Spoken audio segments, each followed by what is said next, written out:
ಭಗವದ್ಗೀತಾ ಅಧ್ಯಾಯ 4 ಜ್ಞಾನ ಕರ್ಮ ಸನ್ಯಾಸಯೋಗ ಶ್ಲೋಕ 39 ಶ್ರದ್ಧಾವಾನ್ ಲಭತೆ ಜ್ಞಾನಂ ತತ್ಪರಃ ಸಂಯತೇಂದ್ರಿಯಃ ಜ್ಞಾನಂ ಲಾಬ್ಧ್ವಾ ಪರಾಂ ಶಾಂತಿಂ ಅಚಿರೇಣಾಧಿಗಚ್ಛತೆ. ಕನ್ನಡ ಅನುವಾದ. ಶ್ರದ್ಧೆ ಹೊಂದಿದವನು, ಅದರಲ್ಲಿ ಸಂಪೂರ್ಣವಾಗಿ ತೊಡಗಿದವನು, ಇಂದ್ರಿಯಗಳನ್ನು ನಿಯಂತ್ರಿಸಿದವನು, ಇವನು ಜ್ಞಾನವನ್ನು ಪಡೆಯುತ್ತಾನೆ. ಜ್ಞಾನವನ್ನು ಪಡೆದ ಬಳಿಕ ಅವನು ಶೀಘ್ರದಲ್ಲೇ ಪರಮಶಾಂತಿಯನ್ನು ಹೊಂದುತ್ತಾನೆ.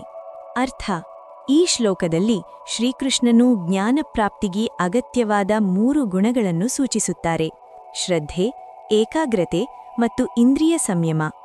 ಶ್ರದ್ಧೆಯಿಲ್ಲದೆ ಜ್ಞಾನಬೀಜ ಮೊಳೆಯದು.